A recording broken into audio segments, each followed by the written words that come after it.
কত জ্বালা কত ব্যথা সয়েছ যে তুমি তোমারি খুলিলা তাই ফিরে ভূমি ফেরেশতা এসে চাই রহস্যের হুকুম লহমাকে মুহাম্মদ প্রাণীতে হাজরা হে আল্লাহ দয়া করো হৃদয়বাসী ওরা চিনে নি তো আমি যে মুহাম্মদ হৃদয়ে মুহাম্মদ। আল্লাহ রাব্বুল আলামিন বলেন ওয়াইদা কুরিয়াল কুরআন ফাসতামিউ লাহু ওয়া আনসিতু লাআল্লাকুম তুরহামুন। আল্লাহু আকবার। দুনিয়ার মানুষ শোনো, যখন তোমাদের সামনে আল্লাহর কোরআন থেকে আলোচনা করা হবে, কোরআন যখন তোমাদের সামনে তেলাওয়াত করা হবে, ফাসতামিউ লাহু ওয়া আনসিতু, তখন তোমরা চুপ করে মনোযোগ সহকারে মানার নিয়তে যদি তোমরা শ্রবণ করতে পারো, শুনতে পারো, আমি রব্বুল আলামিন ওয়াদা করলাম লাআল্লাকুম তুরহামুন, আমি আল্লাহ তোমাদের উপরে রহমত নাযিল করব। কিসের নিয়তে শুনতে হবে? মানার নিয়তে শুনতে হবে। যদি শুনতে পারেন রহমত দিবেন তিনি কে? আরো জোরে বলেন তিনি কে? আল্লাহ। তিনি আমাদের রব, আমরা তার গোলাম। আমরা কার গোলাম? আরো জোরে বলেন আমরা কার গোলাম? আল্লাহর গোলাম। লজ্জা হয়? আল্লাহ গোলাম বলতে কি লজ্জা হয়? আমরা তো দুনিয়ার কোনো মানুষের গোলাম নই, আমরা তারই গোলাম যিনি আমাদের দৈনন্দিন রিজিকের ব্যবস্থা করেছেন, দিচ্ছেন, কথা বলার শক্তি দিয়েছেন, হাঁটার শক্তি দিয়েছেন, এই সুন্দর পৃথিবী দেখার জন্য দুইটা চক্ষু যিনি দান করেছেন, আমরা তার গোলাম। আমরা কার গোলাম? একটু জোরে বলেন তো আল্লাহু আকবার, আল্লাহু আকবার। আসুন, কোন সূরা? কোন সূরা? সূরা কাসাস।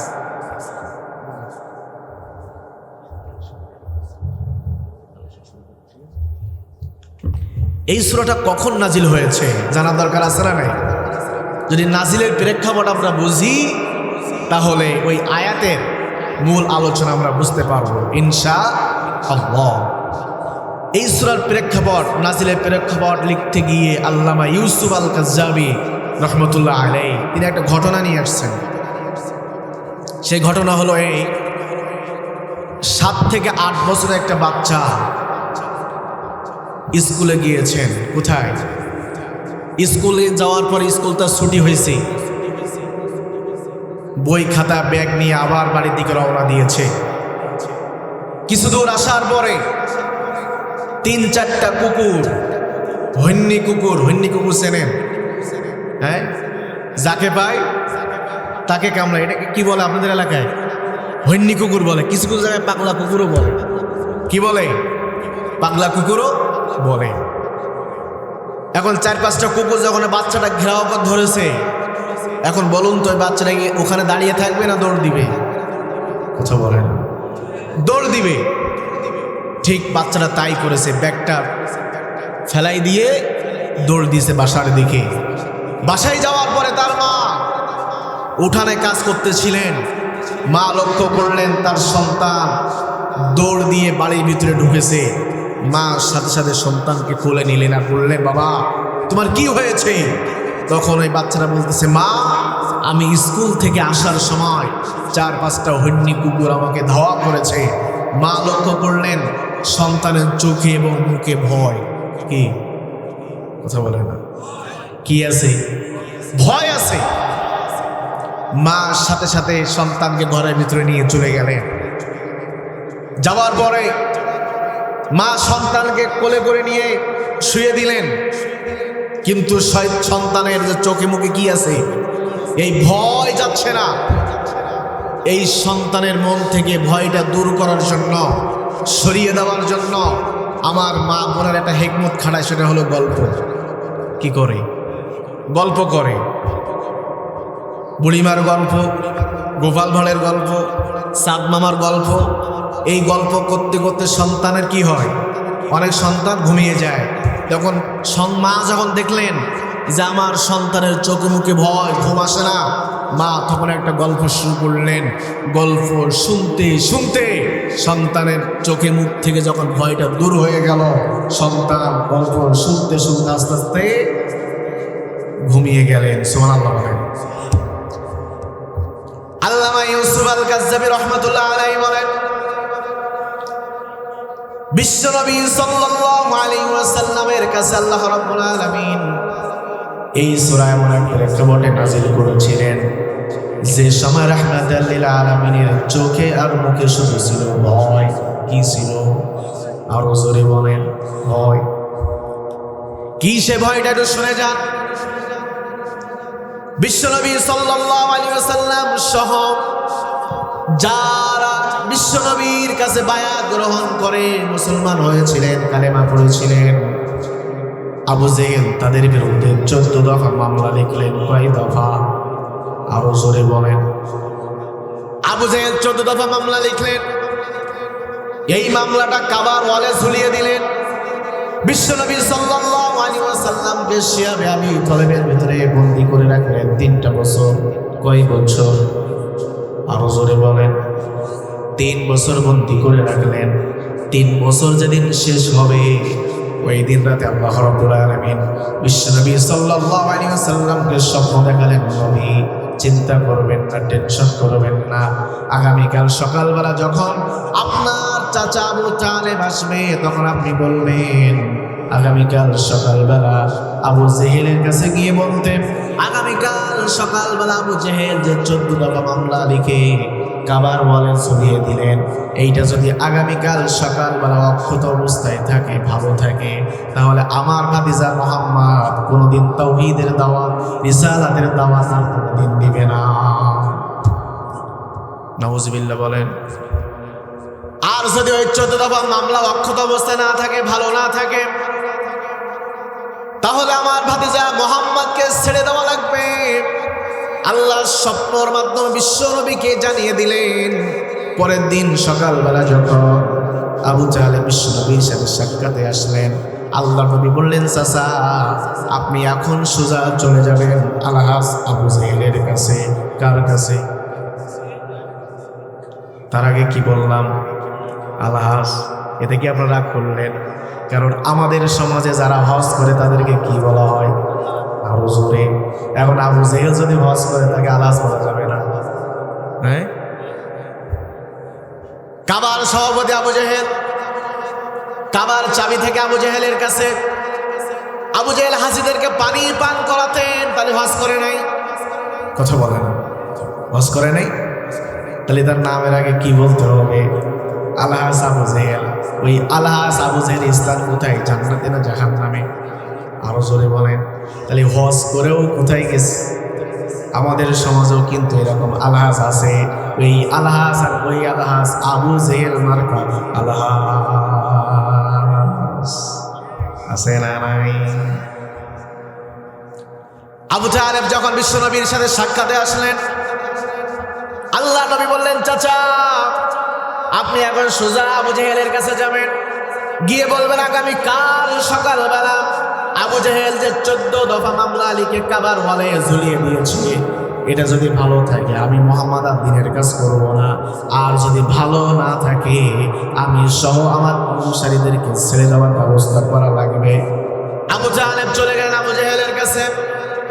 আবু তালেব যখন প্রস্তাব দিলেন, আবু জেহেল শোনো, আগামীকাল সকালবেলা তুমি যে মামলা লিখেছ, এই মামলা যদি অক্ষত অবস্থায় থাকে, ভালো থাকে, আমার ভাতিজা ওয়াদা করেছে তাওহীদের দাওয়াত, রিসালাতের দাওয়াত সে দিবে না। আর যদি ভালো না থাকে তাহলে কি করা লাগবে? মুহাম্মদকে ছেড়ে দেওয়া লাগবে। আলহাজ আবু জেহেল অনেক খুশি। এইদিকে বিশ্বনবী সাল্লাল্লাহু আলাইহি ওয়াসাল্লাম চিন্তায় পড়ে গেলেন, টেনশনে পড়ে গেলেন। আল্লাহ জানি না আগামীকাল সকালবেলা কি হবে, মালিক তুমি ছাড়া কেউ জানে না।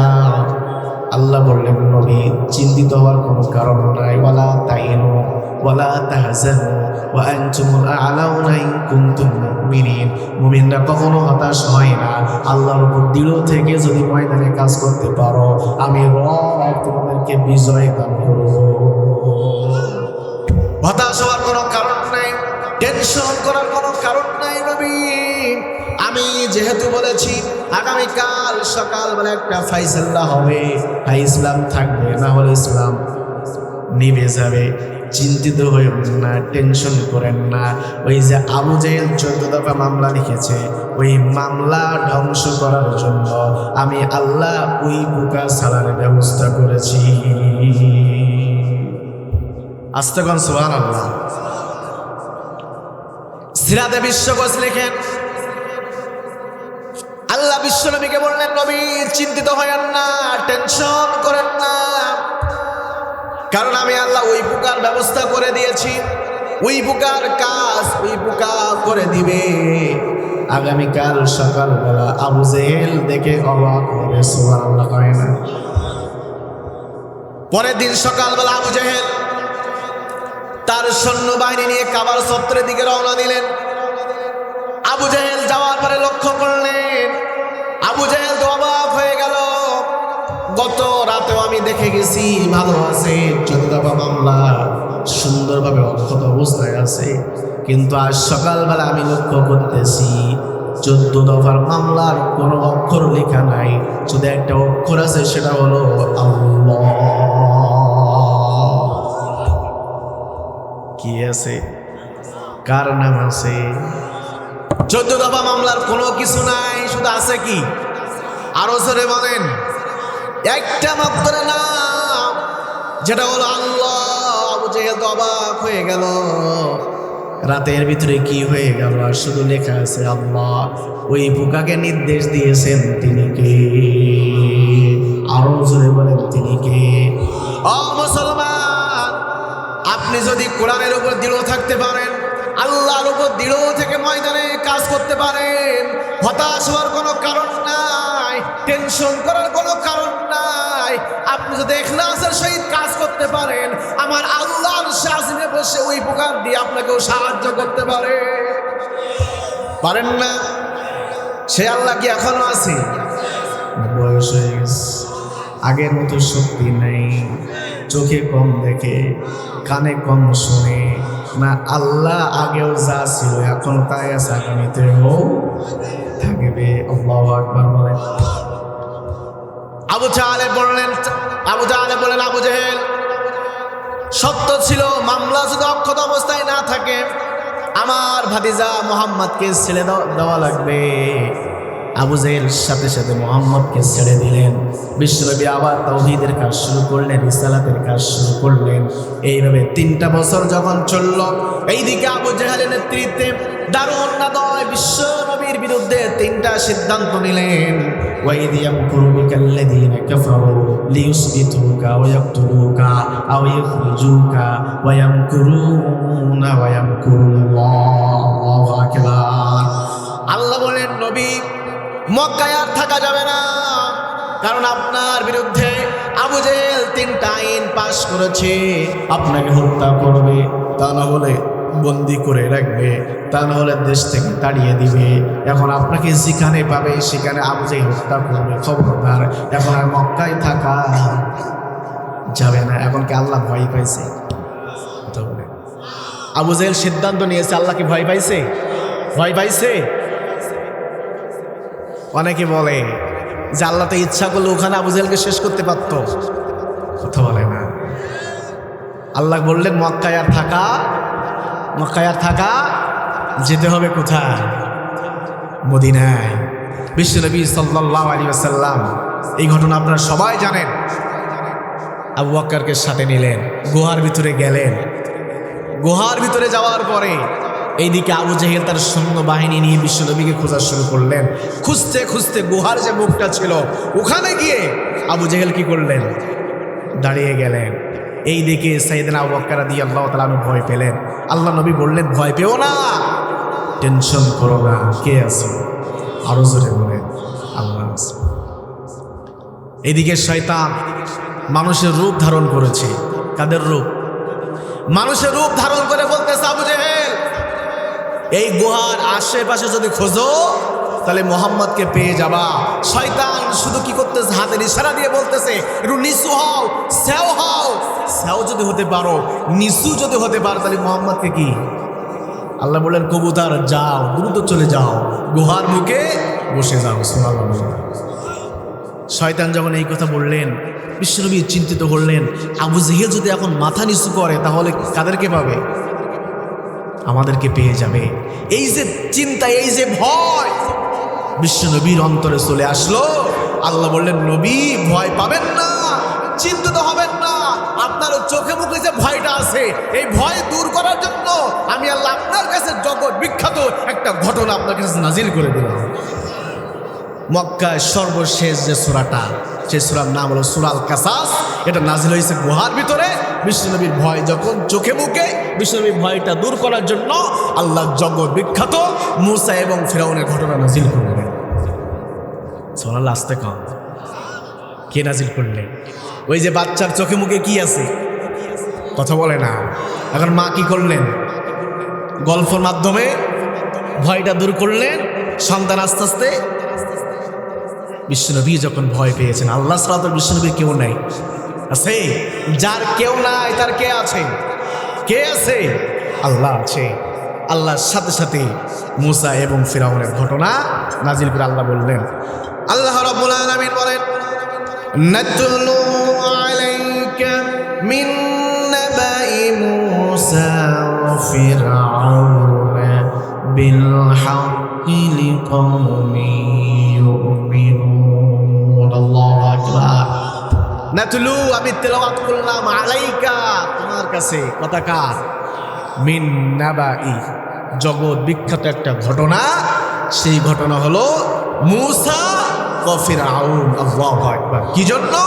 লিকাওমিন ইউমিনুন, যেন এই ঘটনা থেকে ইমানদাররা শিক্ষা গ্রহণ করতে পারে। সুবহানাল্লাহ। কাদের ঘটনা? মূসা এবং ফিরআউন। এখানে যে ফিরআউনের কথা বলা হয়েছে তার নাম হচ্ছে ওলীদ ইবনে রাইয়ান। কি নাম? ওলীদ ইবনে রাইয়ান। মিশরের যিনি প্রেসিডেন্ট হন তার উপাধি হয় কি? ফিরআউন। কি হয়? ফিরআউন। এখন তো ফিরআউন তো মিশরের প্রেসিডেন্ট নয়, এই জন্য ওর নামটা কি? ওলীদ ইবনে রাইয়ান। এ ছিল হলো সাসলাসোর। কি সোর? সাসলাসোর চেনেন আপনারা? কথা বলেন। সাসলাসোর কাদেরকে বলা হয়? যারা মসজিদে জুতা চুরি করে, লোকের গাছের পেয়ারা চুরি করে, আম চুরি করে, ডাব চুরি করে, বেগুন চুরি করে, পটল চুরি করে, এদেরকে কি বলা হয়? কথা বলেন। ছেঁচড়া চোর। আর বড় চোর কারা জানেন? বড় চোর হলো তারা যারা কলমের খোঁচা মেরে কোটি কোটি টাকা পকেটে ঢোকায়। কথা বলেন। এদেরকে দেখলে মানুষ সেলুট মারে। এসি গাড়িতে বেড়ায়, এসি বাড়িতে ঘুমায়। এরাই হলো সমাজের সব থেকে বড় চোর। বাথরুমের শিরা পর্যন্ত খায়। কথা বলে না। এটা হলো কি চোর? কি চোর? বড় চোর। বয়স্ক ভাতা, বিধবা ভাতা, বাথরুমের শিলা পর্যন্ত তারা ছাড় দেয় না। কেরা করলেন ভাই? আর ছেঁচড়া চোর কারা? মসজিদের জুতা চুরি করতে গিয়ে ছেঁচড়া চোর ধরা খাইছে। এখন সভাপতি সাহেবের বয়স কত? কত বয়স? কত আপনার? ৭৬ বছর বয়স।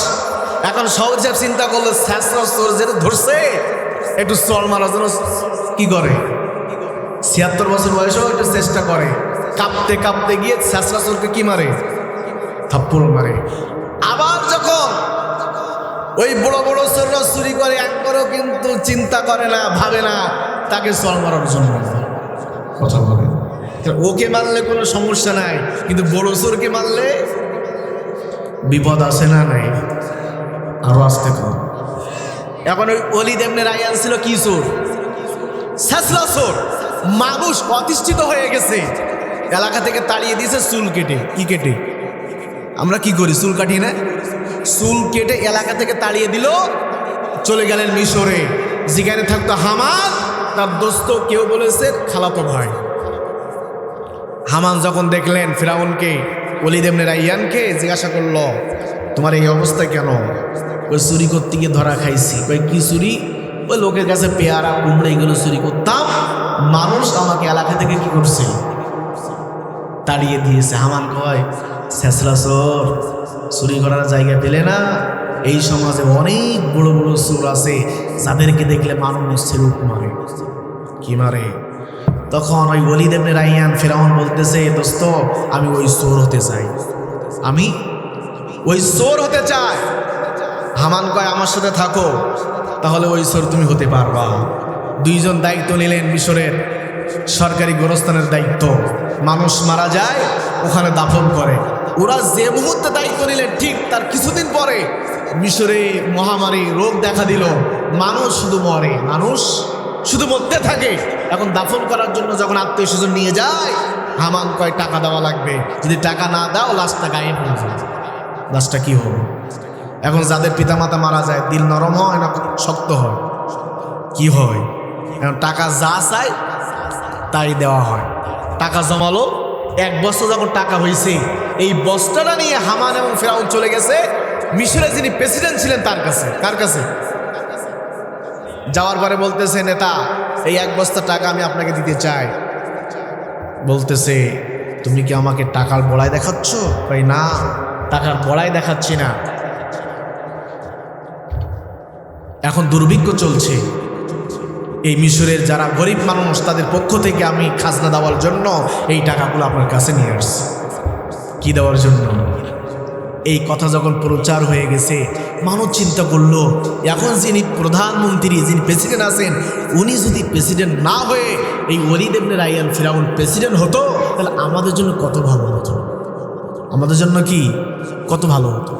এখন সিস্টেম করে, ঘটনা সংক্ষেপে বলতে, সিস্টেম করে ফিরাউন মিশরের কি হলেন? প্রেসিডেন্ট হয়ে গেলেন। ফিরাউন যখন মিশরের প্রেসিডেন্ট হয়ে গেলেন, কিছুদিন তিনি রাষ্ট্র পরিচালনা করলেন, মানুষের উপর অত্যাচার শুরু করলেন, জুলুম শুরু করলেন, নির্যাতন শুরু করলেন।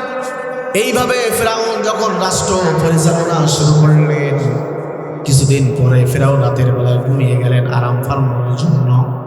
হঠাৎ রাতে স্বপ্ন দেখলেন, বনি ইসরাইলের মধ্য থেকে, বাইতুল মুকাদ্দাসের মধ্য থেকে একটা আগুনের শিখা এসে ফিরাউনের রাজ সিংহাসন সব ধ্বংস করে দিয়েছে।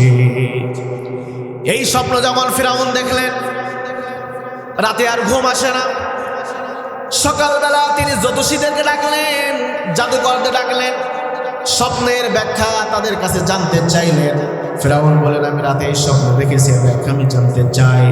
যারা জ্যোতিষী ছিল তারা ব্যাখ্যা করে বললেন, নেতা শোনেন, এখান থেকে আগামী 1-1.5 বছরের ভিতরে বনি ইসরাইলের মধ্য থেকে একটা ছেলে সন্তান জন্মগ্রহণ করবে, যার নাম হবে মূসা।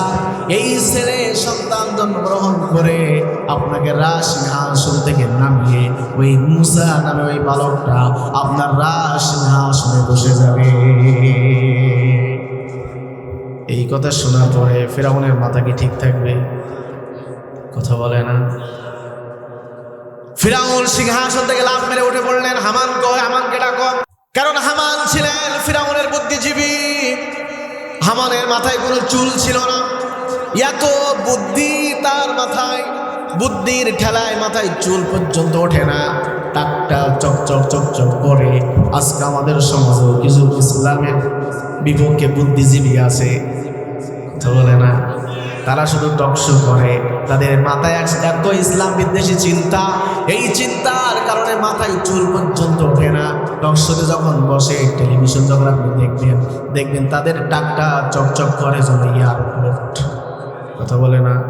এইরকম বুদ্ধিজীবী আছে না নাই? ফিরাউনের হামানের মতো। হামানকে ডাকা হলো। হামান এসে বললেন, ছেঁচড়া চোর ফিরাউন, কি হলো তোমার? ফিরাউন কয়, দোস্ত আর ছেঁচড়া চোর বলবা না, কারণ শরম করে, লজ্জা করে, কারণ আমি কিন্তু এখন মিশরের প্রেসিডেন্ট। ছেঁচড়া চোর বললে আমার খারাপ লাগে। হামান কয়, কি হয়েছে বলো? ফিরাউন বলেন, আমি রাতে স্বপ্ন দেখেছি, এরা ব্যাখ্যা দিয়েছে আগামী 1-1.5 বছরের ভিতরে একটা ছেলে সন্তান জন্মগ্রহণ করবে, যে নাকি আমার ক্ষমতার মসনদ ছিনিয়ে নিবে, ক্ষমতা থেকে আমাকে সরিয়ে দিবে। এখন তুমি বলো আমি কি করব? আমার একটা পরামর্শ দিয়েছিলেন, সেই পরামর্শটা আল্লাহ কোরআনের আয়াত আকারে নাজিল করে দিয়েছে। সুবহানাল্লাহ। কাল সকালবেলা বলে হামান সাথে সাথে পরামর্শ দিলেন, শোনো ফিরাউন, আজ থেকে বনী ইসরাইলের মধ্যে যে সমস্ত ছেলে সন্তান জন্মগ্রহণ করবে তাদেরকে হত্যা করবে। আল্লাহ কোরআনেই বলেছেন, ইন্না ফিরআউনা আলা ফিল আরদি ওয়া জাআলা আহলাহা শিয়া'আন ইয়াস্তাদঈফু তা'iফাতাম মিনহুম ইউযাব্বিহু আবনাআহুম ওয়া ইয়াস্তাহয়ী নিসাআহুম ইন্নাহু কানা মিনাল মুফসিদিন।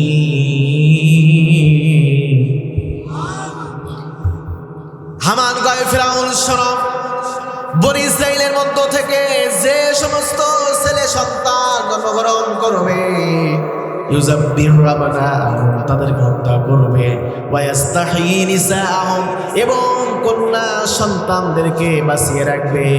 তাফসীরে নুরুল কুরআন বলেন, ফিরাউন মূসাকে জন্মগ্রহণ করতে দেবে না বলেই 1 বছরের 90,000 ছেলে সন্তানকে ফিরাউন হত্যা করেছিল। কত? আরো জোরে বলেন, কিসের জন্য? কিসের জন্য? ফিরাউন চাইছে মূসাকে জন্ম হতে দিবে না, ইউনিয়ন কাউন্সিল থেকে জন্ম নিবন্ধনের কার্ড নিতে দিবে না, জন্মগ্রহণ করতে দিবে না। এইদিকে আল্লাহ চাইছে ফিরাউন মূসা পৃথিবীতে আসবে। সুবহানাল্লাহ কয় না? ফিরাউন চাইছে আসতে দিব না, আর আল্লাহ চাইছে কি? আরো জোরে, আমার মূসা আসবে, ইউনিয়ন কাউন্সিল থেকে জন্ম নিবন্ধনে কার্ড নিবে, সব কিছু নিবে।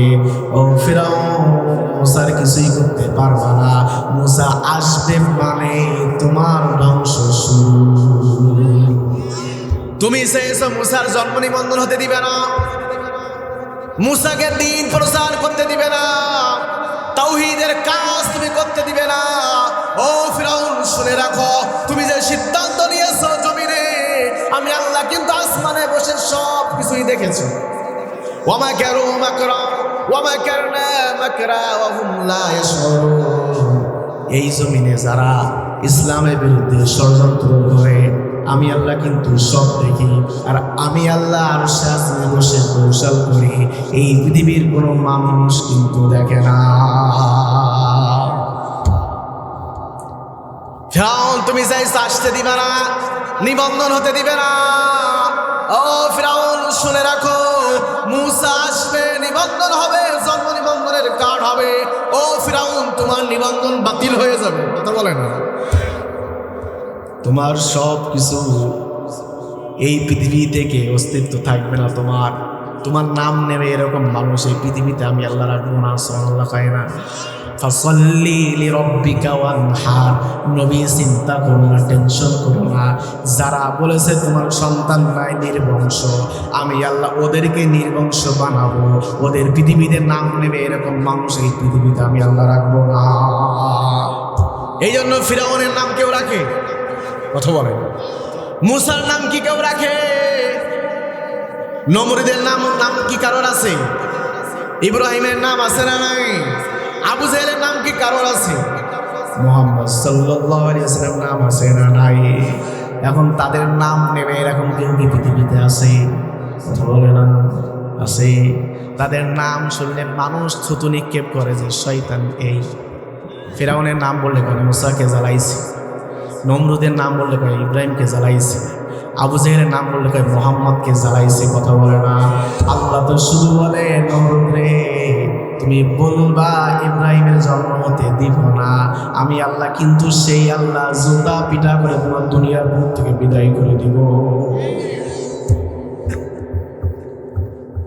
এখন ফিরাউন চাইছে মূসার কি হতে দিবে না? কথা কয় না? আর আল্লাহ চাইছে কি করবে?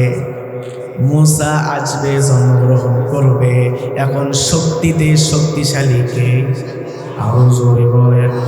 এখন ফিরাউন যেটা চাইছে সেটা হবে না, আল্লাহ যেটা চাইছে ওটা হবে।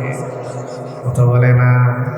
আল্লাহ যেটা চাইছে সেটা, আল্লাহ যেটা করতে চান সেটা জমিনে বাস্তবায়ন হবে। আপনি আমি যেটা করতে চাই আল্লাহ যদি ওটা না করেন, আপনি আমি যদি যতই চেষ্টা করি না কেন, জমিনে কিন্তু ওটা কে করবে? আল্লাহ যেটা করবে। এইদিকে আল্লাহ মুসার মাকে বললেন, ও মুসার মা, তুমি টেনশন করো না, চিন্তা করো না, আমার মুসা এই দুনিয়াতে আসবে। মুসা তোমার নবী আমার। আল্লাহু আকবার বলেন। ও মুসার মা, টেনশন করো না, নবী আমার, মুসা তোমার। তুমি চিন্তিত হও না, টেনশন করো না। নবী যেহেতু আমার, আমি আল্লাহ দায়িত্ব নিলাম। সুবহানাল্লাহ কয় না? ওয়া আওহাইনা ইলা উম্মি মুসা আন আরদি'i ফাইদা খিফতি আলাইহি ফালকিহি ফিল ইয়াম্মি ওয়ালা তাখাফি ওয়ালা তাহজানি ইন্না রাদ্দুহু ইলাইকি وجاعل من المرسلين الله أكبر ও মুসলমান, তুমি তোমার সন্তানকে দুধ পান করাও, চিন্তা করো না, টেনশন করো না। তুমি আর তোমার মনের ভিতরে যখন ভয় কাজ করবে যে এই না জানি ফিরাউনের সৈন্য বাহিনী চলে আসছে, এইরকম যখন তোমার অন্তরে চলে আসবে, মুসাকে বাক্স ঢোকাবা, নদীতে ভাসিয়ে দিবা। নবী আমার, মুসা তোমার, চিন্তা করো না, আমি আল্লাহ ওয়াদা করলাম ওই মুসাকে তোমার কোলে আমি আল্লাহ ফিরিয়ে দিব। কে ফিরিয়ে দিবে? আরো জোরে বলেন। ও মুসলমান, চিন্তা করো না, টেনশন করো না। যে ফিরাউন মুসাকে মারার জন্য 90,000 ছেলে সন্তানকে হত্যা করেছে, আমি আল্লাহ ওই ফিরাউনের রাজপ্রাসাদের ভিতরে সব থেকে ভিআইপি যে ঘর, ভিআইপি যে কামরা, আমি আল্লাহ ওইটা মুসার জন্য বরাদ্দ করে রেখেছি। আল্লাহু আকবার বলবেন না? যে ফিরাউন মুসাকে মারার জন্য 90,000 ছেলে সন্তানকে হত্যা করেছে, আমি আল্লাহ ওই মুসাকে থাকার জন্য ফিরাউনের রাজপ্রাসাদের মধ্যে সব থেকে ভিআইপি যে কামরা, ওই কামরাটা আমি আল্লাহ মুসার জন্য বরাদ্দ করে রেখেছি। এখন আল্লাহ কি পারবে? কথা বলে না? পারবে? পারবে? বিশ্বাস হয়? বিশ্বাস হয়? আল্লাহু আকবার বলেন। ভাই, আপনাদের কষ্ট হচ্ছে? মুসার মা মুসা আলাইহিস সালামকে বাক্সের ভিতরে ঢুকালেন, নদীতে বাক্সটা ভাসিয়ে দিলেন। মুসার মা মুসার বোনকে বললেন, মারে তুমি দেখো বাক্সটা কোথায় যায়। বাক্স চলতে চলতে ফিরাউনের যে ঘাঁটি ছিল, ওই ঘাঁটি গিয়ে বাক্স কি থেমে গেছে, আর সামনের দিকে যায় না। মুসার মা মুসার বোন তো টেনশনে পড়ে গেলেন, কি না জানি কি হয়, তা ঠিক নাই। বাক্স যখন ফিরাউনের ঘাঁটিতে থামলো, সৈন্যবাহিনীরা পাগল হয়ে গেছে, কি না জানি ওর ভিতরে কত কেজির বোম আছে, তা ঠিক নাই। আল্লাহু আকবার করে না? এইদিকে যেদিন শুনেছে মুসা জন্মগ্রহণ করবে, ওই দিন থেকে ফিরাউনের অন্তরে মুসা ছাড়া আর কিছু নাই। যেখানে যায় সেখানে মুসা। সকালে খানা খাবে, কেউ যদি বলে মুসা আর খানা খায় না ভয়তে, তো বলে না। এই আতঙ্ক কে দিলেন? আরো জোরে বলেন। যারা জালিম হয়, স্বৈরাচার হয়, আল্লাহ তাদের ভিতরে শুধু ভয় আর ভয় ঢুকিয়ে দেয়। দুপুরে খানা খাবে, কেউ যদি বলে মুসা আর খায় না। রাতে ঘুমাবে, কেউ যদি বলে মুসা আর খায় না। যেখানে যায় সেখানে মুসা। বলে না? যেখানে যাই সেখানে কি আহারে 90,000 ছেলে সন্তানকে মারলাম, তারপরে মুসার ভয় অন্তর থেকে যায় না। কথা সব বুঝে নিতে হবে, সব কি বুঝে নেবেন। এইদিকে ফিরাউনের স্ত্রী ছিল, তার নাম কি? সে ধার্মিক একজন মহিলা ছিলেন, নারী ছিলেন, আমাদের মা। যেদিন বিয়ে হয়েছিলেন ওই দিন মা আসিয়া আল্লাহর কাছে ফরিয়াদ করেছিল, রব্বুল আলামিন, আমি জানি এই ফিরাউন স্বৈরাচারী বাদশা, সে রব দাবি করেছে। কি দাবি করেছে? সে তো আল্লাহকে মারার জন্য আসমানে তীর নিক্ষেপ করেছিল। তাই বড় একটা পিরামিড তৈরি করেছে। কি পিরামিড তৈরি করে ওর উপরে উঠছে, আসমানের দিকে তীরটা নিক্ষেপ করেছে। আল্লাহর কি কুদরত, ওই তীরের মাথা আল্লাহ রক্ত লাগিয়ে দিয়েছেন। কি তীর মেরেছে কাকে মারার জন্য, আর আল্লাহ কি করলেন? তীরের মাথায় রক্ত লাগিয়ে দিলেন। ওই তীরটা যখন এসে নামলো, ফিরাউন দেখলো তীরের মাথায় রক্ত। এইবার ফিরাউন বলল, আল্লাহকে হত্যা করেছি। নাউজুবিল্লাহ করবেন না। এই খেলা কে খেলছে? তুমি মনে করছো সব মেরেছি? না না না, আল্লাহ কিন্তু আরশে আযমে বসে আছে।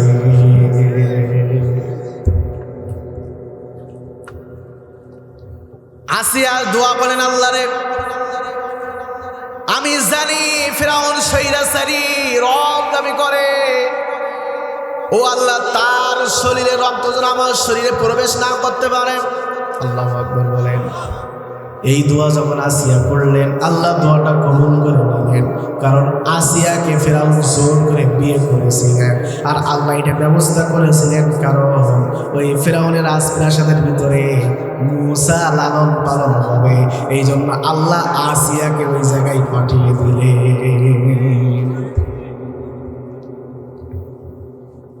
এখন আসিয়া যখন দোয়া করলেন, আল্লাহ ও রক্ত যেন আমার শরীরে ও রক্ত যেন আমার শরীরে প্রবেশ না করে। এই জন্য সিরাতের লেখকরা বলেছেন, ফিরাউনের শরীরের ভিতরে অসুখ শুরু হলো। হেকিমদেরকে ডাকা হলো, কবিরাজদেরকে ডাকা হলো। কবিরাজরা বলে দিল, নেতা, সকল স্ত্রীর কাছে আপনি যেতে পারবেন, তবে আসিয়ার কাছে যদি আপনি যান, এই রোগটা আপনার শরীরে আরো বেশি বৃদ্ধি হয়ে যাবে। আল্লাহু আকবার। কাল সকালবেলা বলেন, এখন বাক্স কোথায়? কথা বলে না। বাক্স কোথায়? ঘাটে। ঘটনা শুনবেন না চলে যাবেন না থাকবেন? একটু কষ্ট আপনাদের কিন্তু ওরা করবেন। হ্যাঁ, বাক্স যখন ঘাটে আসলো, ফিরাউনের কাছে যখন খবর চলে গেল ঘাটে একটা বাক্স এসেছে, ফিরাউনের মাথা গরম হয়ে গেছে। সমস্ত বাহিনী প্রধানকে ডেকে বললো, যাও, আগে যাও, কি না জানি ওর ভিতরে কি আছে তা ঠিক নাই। আল্লাহু আকবার। সমস্ত মেশিন পাত্র নিয়ে চলে গেল চেক করার জন্য যে ওর ভিতরে কত কেজি ওজনের বোম আছে, অস্ত্র আছে, এটা দেখার জন্য সমস্ত মেশিন নিয়ে যখন দেখে যে ওর ভিতরে কোনো বোম নাই, কোনো কিছু নাই, বাক্সের ভিতরে একটা ছিদ্র ছিল। একজন লক্ষ্য করে দেখো ওর ভিতরে বোম নাই, আছে একটা ছেলে সন্তান। সুবহানাল্লাহ বলেন। ওই সময় আর ফিরাউনকে ডাকে নাই, ডেকেছে আসিয়াকে। সুবহানাল্লাহ বলেন।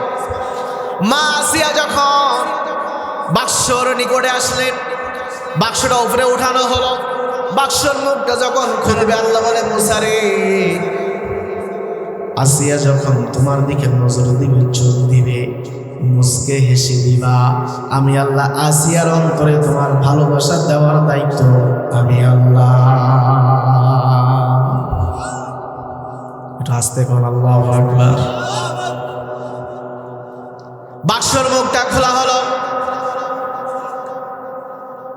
মা আসিয়া যখন মুসা কালিমুল্লাহর দিকে নজরটা দিলেন, আল্লাহর নবী মুসা মুসকে হেসে দিলেন। এই যে হাসলেন, হাসার সাথে সাথে মা আসিয়ার অন্তরে একটা ধাক্কা মেরেছে, যে ধাক্কার কারণে দুইজনের ভিতরে মোহাব্বত আল্লাহ তৈরি করে দিলেন।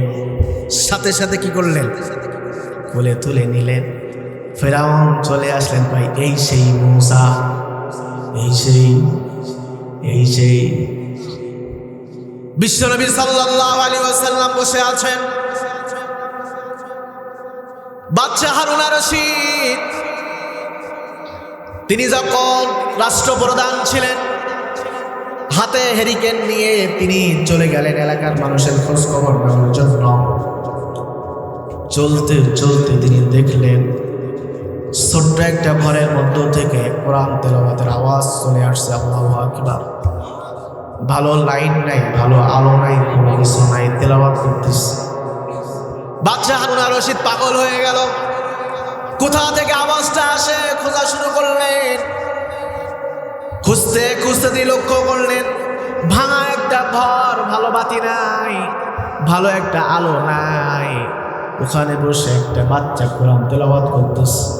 বাচ্চা হারুন আর রশিদ দেখার সাথে সাথে চোখ দিয়ে পানি পড়ে, চোখ দিয়ে পানি পড়ছে। আহারে, আমি এই রাষ্ট্রের বাচ্চা, আলোর অভাবে কোরআন তেলাওয়াত করতে পারে না। হাতে যে লাইট ছিল, হ্যারিকেন ছিল, টেমিল ছিল, ল্যাম্পল ছিল, ওইটা দিয়ে দিলেন। দিয়ে বললেন, বাবারে তুমি ভালো করে তেলাওয়াতটা করো, আমি শুনি সুবহানাল্লাহ বলেন। তেলাওয়াত শুনতে শুনতে বাচ্চা হারুন আর রশিদ পাগল হয়ে গেল, দিলটা নরম হয়ে গেল। দিল যখন নরম হয়ে গেল, বাচ্চা হারুন আর রশিদ চলে আসলেন।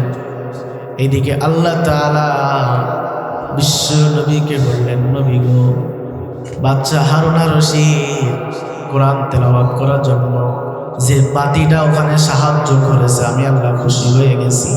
এই খুশি হওয়ার কারণে আমি আল্লাহ বাচ্চা হারুনের রশিদের জন্য জান্নাতের ভিতরে একটা ঘর আমি আল্লাহ বরাদ্দ করে রেখেছি। আরো জোরে বলেন আল্লাহু আকবার। কোরআন তেলাওয়াতের সহযোগিতা করার কারণে আল্লাহ বাচ্চা হারুন আর রশিদকে জান্নাতে একটা ঘর তৈরি করে দিলেন। আজকে দারুল হিরা হাফিজিয়া মাদ্রাসা, ছোট ছোট বাচ্চারা ওখানে বসে কোরআন তেলাওয়াত করে। আমি কিছুক্ষণ ছিলাম, অনেক ঠান্ডা, হাওয়া ঢোকে, ভালো ব্যবস্থা নাই। আমি তো ছাদের ঘরে ঘুমাই, কম্বলের অভাব নাই, লেপের অভাব নাই। এই জন্য এমন কে আছেন যে কোরআন তেলাওয়াতের সহযোগিতার জন্য আমি সর্বপ্রথম ৫,০০০ টাকা দিয়ে আল্লাহ